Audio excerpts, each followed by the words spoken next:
اس وقت موجود ہے شاہراہ قائدین کے اوپر مرکزی مسلم لیگ کی جانب سے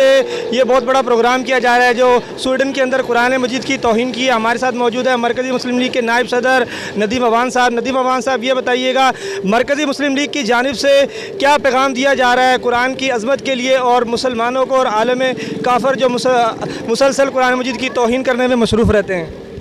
بہت شکریہ۔ آج مرکزی مسلم لیگ کی جانب سے شاہراہ قائدین پہ یہ ایک بہت بڑا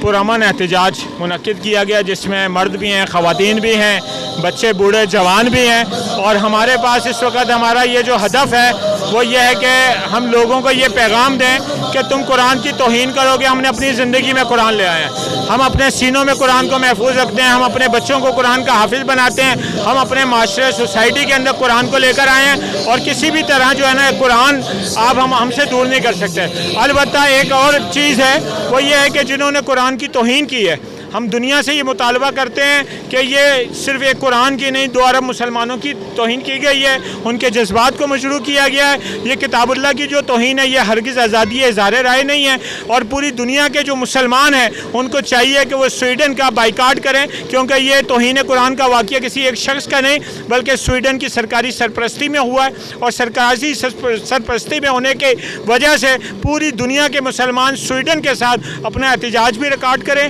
اپنا معاشرتی ان کے ساتھ بائیکاٹ بھی کریں، اور ان کے سفیروں کو طلب کر کے اپنا بھرپور احتجاج ریکارڈ کریں، OIC بھی اپنا رول ادا کرے، اور اقوام متحدہ بھی اس پہ بھرپور قانون سازی کرے۔ بہت شکریہ۔ ہمارے ساتھ موجود تھے ندیم عوان مرکزی مسلم لیگ کے نائب صدر، جو یہ بتا رہے تھے کہ مسلمانوں کی طرف سے ایک مضبوط پیغام ہونا چاہیے۔ تو ہمیں دیجیے گا اجازت۔ سفورہ 92 نیوز کے ساتھ اللہ حافظ۔